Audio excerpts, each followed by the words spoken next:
Anda kembali bersama kami dalam Hot Ekonomi dan kita masih tergabung melalui telekonferensi bersama dengan Kepala Badan Kebijakan Fiskal Kementerian Keuangan Fabrio Kacaribo dan juga Ketua Umum Gabungan Pengusaha Makanan dan Minuman Seluruh Indonesia, Adi S. Lukman. Saya kembali ke Pak Adi terlebih dahulu. Pak Adi, ini kalau kita melihat terkait dengan jaminan yang diberikan untuk kredit ini di atas 10 miliar hingga 1 triliun rupiah. Menurut Anda, apakah range ini sudah cukup untuk mengakomodir bagi kebutuhan bantuan pembiayaan korporasi? Melihat bahwa kita tahu bahwa saat ini dampak permodalan atau masalah permodalan ini menjadi cukup prihatin dampaknya karena efek pandemi ini. Ya, saya lihat ini sementara cukup Mbak, karena yang 10 di bawah 10 miliar kan sudah diakomodasi. Dan dari 10 ke 1 triliun ini saya kira sangat memadai sekali, sangat fleksibel sekali. Dan ini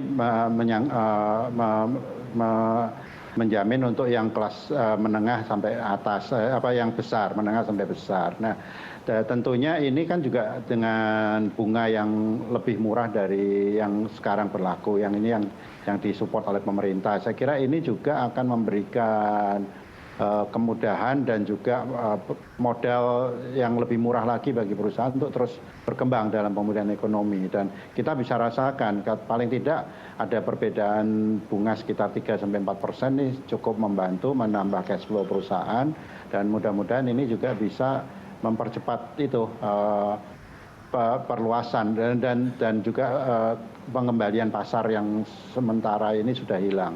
Nah, tentunya kami juga berharap pemerintah ikut mendorong juga dari sisi permintaan, dari demand side-nya juga didorong, sehingga kita supply side dari industri ini berkembang, demand side berkembang, ya mudah-mudahan ekonomi tetap bisa lebih baik gitu. Harapan saya seperti itu, Mbak. Dengan kita tahu bahwa range waktunya ini sekitar sampai akhir 2021, menurut Anda cukup ya? Ya, mudah-mudahan cukup. Ini kan selesai Juli, kita masuk ke Agustus, kita masih ada 5 bulan ya. Jadi saya kira kita coba kejar ketertinggalan kita. Paling tidak kita mengamankan semester 2 ini supaya tidak minus pertumbuhannya. Dan saya sangat berharap industri makanan minuman khususnya, saya hitung-hitung harusnya tidak boleh minus ini untuk yang semester 2 ini gitu, seperti itu. Baik. Kita semester 1 masih tumbuh 3,9 ya, semester 2 kemungkinan agak minus sedikit karena memang itu terjelek lah kondisinya ya. Baik. Tapi kita harapkan semester 2 bisa positif lagi seperti itu. Oke, Pak Fabrio, ini kalau kembali lagi, apa pertimbangan yang memang diputuskan bahwa apa yang akhirnya mematok bahwa sampai di atas 10 miliar sampai dengan 1 triliun dengan jangka waktu sampai akhir tahun 2021, apa pertimbangannya hingga itu akhirnya dipatok seperti itu? Itu sebenarnya cuma indikasi. Jadi kita memang akan merespon dengan apa yang dilakukan oleh sektor usaha ini juga. Karena memang kita terus terang ya Mbak ya, ini memang krisis yang tidak ada di buku teks mahasiswa ini terus terang. Kita krisis yang sangat berbeda. Sehingga memang kita melihatnya hari minggu demi minggu, bulan demi bulan. Dan kita komunikasi terus dengan teman-teman di sektor usaha, dengan teman-teman di lapangan gitu ya. Ini responnya akan seperti apa, terutama dengan perbankannya. Jadi ini memang hasil dari assessment teman-teman semua, perbankan, sektor usaha dan pemerintah bersama-sama gitu ya. Kita sih melihatnya kalau nanti permintaannya tinggi, katakanlah itu disiapkan budgetnya oleh pemerintah untuk sampai 100 triliun. Kalau itu semua terjadi di 2020, malah lebih bagus. Malah kita sangat senang kalau itu bisa terjadinya di 2020. Kenapa? Karena kita ingin paling tidak yang dalam jangka pendek, Q3 ini yang sudah masuk 1 bulan, kita pengennya jangan tumbuh di bawah 0%. Kita pengennya banyak aktivitas ekonomi baru itu terjadi di bulan Juli, Agustus, September. Nah, kalau teman-teman dari sektor usaha nanti bisa merespon ini dengan cepat, lalu meminta penjaminan dengan mengajukan kredit modal kerja ke perbankan, lalu perbankan kemudian merasa lebih nyaman karena sebagian besar dari risikonya sekarang dijamin oleh pemerintah. Kalau ini terjadinya cepat, ya pemerintah akan evaluasi cepat. Jadi kalau misalnya semuanya itu mayoritas terjadinya di 2020, kita senang sekali. Dan kita siap untuk mengupsize, kita siap dengan evaluasi, lalu diperlukan kita perbesar size dukungannya. Bahkan sebenarnya ini juga yang kita inginkan, makanya dalam skema penjaminannya ini kita tetapkan penjaminannya itu lebih menarik di 2020 daripada di 2021. Kalau nanti dia misalnya lewat tanggal tertentu di 2021, kalau nggak salah bulan April itu, penjaminannya itu jadi turun. Nah, jadi kita ingin teman-teman pengusaha, teman-teman pelaku usaha itu segera memanfaatkan fasilitas ini di tahun 2020, kalau bisa malah secepatnya di kuartal ini, di bulan ini, di bulan Agustus dan September, supaya kita cepat bergerak perekonomian. Ini dia Pak Febrio, bagaimana korporasi tentunya tadi ya memanfaatkan kredit ini agar bisa bangkit dan mendorong perekonomian. Tadi udah dikasih triknya satu sama Pak Febrio bahwa lebih baik sekarang jangan sampai menunda karena di 2021 nanti akan ada perubahan tentunya. Nah, ini bagaimana masukan dari Anda? Ya, Mbak Elisa. Jadi saya kira ini kita berpacu dengan waktu ya. Jangan sampai perusahaan-perusahaan ini sampai bangkrut, sampai berhenti. Ini saya kira ini kita kejar juga karena ini usulan dari pelaku usaha untuk mendapatkan support dari pemerintah dalam modal kerja dan juga modal investasi, kredit modal kerja, kredit investasi. Nah, ini tentunya tidak akan disia-siakan oleh para pelaku usaha. Dan kita berpacu dengan waktu, bagaimana sekarang ini dalam waktu sesingkat-singkatnya kita memikirkan untuk menambah modal kerja supaya kita bisa bergerak lagi.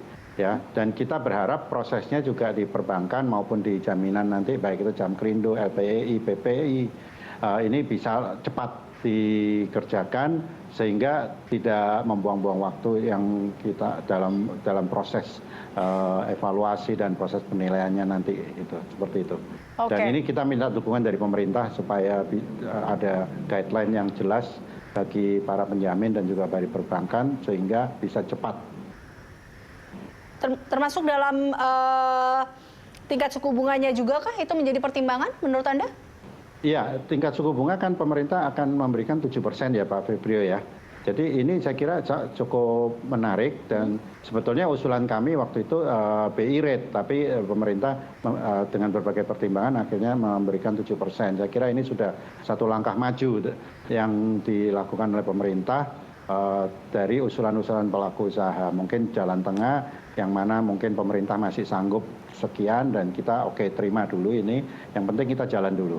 Oke, baik. Kembali ke Pak Febrio, ini balik lagi tadi ya, apa yang tadi Anda katakan bahwa memang harus sekarang kalau mau di 2020 ini kita genjot, di mana kuartal 3 ini baru mulai di seminggu ini, kemudian apa yang memang harus dimanfaatkan juga agar jaminan kredit korporasi ini juga bisa dimanfaatkan dengan baik. Kalau perlu jangan sampai 2021 kita baru bergerak seperti itu, atau siapa tahu di akhir tahun ini sudah kelihatan hasilnya. Nah, ini bagaimana ini? Memang itu yang kita harapkan, bahkan semuanya kita harapkan demikian. Sektor korporasi ini adalah sektor yang langsung mempekerjakan banyak orang. Nah, ini memang secara spesifik kita target demikian. Kita bilang ini mempekerjakan misalnya minimal 300 orang. Nah, itu yang kita prioritaskan. Nah, karena kalau ini bergerak, ini memang membalikkan kesusahan yang sudah terjadi paling tidak 2 bulan berturut-turut di April dan Mei, waktu itu paling dalam. Walaupun dari Maret sebenarnya sudah mulai memburuk. Tapi April dan Mei kan sangat dalam.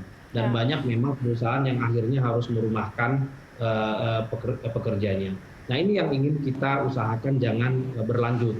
Nah, di satu sisi perlonggaran PSBB yang kemudian harus juga disertai oleh disiplin dari masyarakat untuk protokol kesehatan supaya tidak terjadi second wave, itu yang membuat Juni dan Juli itu lebih baik.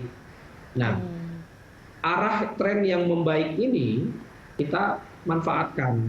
Jangan sampai kita hilang momentumnya untuk kita dorong perbaikan aktivitas ekonomi ini. Nah, tapi di sisi lain, banknya mungkin masih ragu-ragu karena perusahaan ini sempat berhenti sampai 2-3 bulan.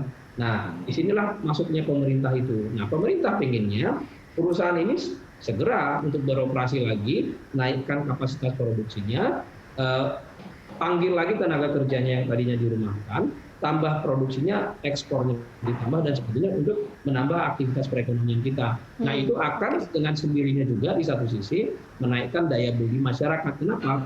Pekerja ini kan daya masyarakat. Pekerja ini kemudian akhirnya mendapat penghasilan lagi, perusahaannya bisa beroperasi, pekerjaannya juga akhirnya bisa mendapatkan income. Nah inilah yang kita bayangkan multiplier effect yang ingin kita lihat, dan harapannya ini segera, jangan nunggu. Dan saya yakin juga teman-teman pengusaha dengan melihat skema penjaminan yang menarik ini gitu ya, harusnya bisa segera. Dan perbankan ini juga kami melihat animo yang sangat tinggi dari perbankan. Setiap hari kami juga menerima telepon dari teman-teman perbankan untuk melihat bagaimana mereka bisa ikut serta. Saya bilang ya langsung saja kontak ke LPI, mereka yang mengatur tentang penjaminan. Dan terakhir kemarin kan yang waktu penandatanganan itu sudah ada berapa belas bank yang menandatangan perjanjian kerjasama. Nah ini nanti second round-nya kita harapkan lebih banyak lagi perbankan, terutama kami ingin melihat lebih banyak bank ini BPD yang bisa langsung juga ke daerah-daerah. Kita harapkan ini lebih banyak pengusaha-pengusaha di daerah juga bisa memanfaatkan ini sebuah swasta. Nah, biasanya ini yang jadi pertanyaannya adalah nanti bagaimana pengawasannya terkait dengan hal ini, Pak Febio. Tentunya ini kan akan ada, kita memulai kuartal 3 ini dengan harapan bahwa kita udah melihat nih sejauh ini akan seperti apa, adakah evaluasi, kemudian pengawasan yang dilakukan, nanti bentuknya akan seperti apa? Nah, pemerintah saat ini sedang under pressure. Kita benar-benar ingin melihat program-program pemulihan ekonomi nasional yang sudah kita rencanakan itu harus berjalan dengan baik. Pak Presiden sudah marah-marah. Nah, kita ingin gerak cepat ini. Jadi memang pemerintah itu setiap minggu itu melihat data-data baru. Mana yang jalan, mana yang tidak. Yang jalan kita dorong lebih banyak. Kalau perlu di upsize, kita upsize. Yang tidak jalan, kita pertimbangkan untuk langsung di stop. Ketika di stop, kita bisa cari program lain yang lebih baik jalannya, yang lebih simpel dan lebih cepat untuk mengalirkan uang dan aktivitas ekonomi ke masyarakat. Nah, ini setiap minggu kita evaluasi, termasuk program penjaminan ini. Contohnya tadi seperti yang saya ceritakan, penjaminan untuk UMKM, itu sudah berjalan 5 minggu, kurang lebih ya. Dalam 5 minggu itu, targetnya perbankan yang tadinya kita bayangkan itu untuk 65 triliun sebenarnya, untuk penjaminan UMKM, saat ini sudah masuk ke dalam pipeline, itu rencana perbankan, itu sudah 42 triliun. Nah, jadi ini sudah mendekati malah maksimumnya. Nanti kalau permintaannya bertambah lagi, pemerintah akan langsung siap untuk meng-upsize. Jadi ini memang terus kita lihat setiap minggu, Mbak Liza. Jadi pekerjaannya pemerintah sekarang selain melihat bagaimana mengeluarkan desain yang bagus, tapi di satu sisi juga tiap hari harus melihat data yang baru masuk seperti apa. Laporan dari perbankan kita terima, laporan dari lembaga penjamin juga kita terima.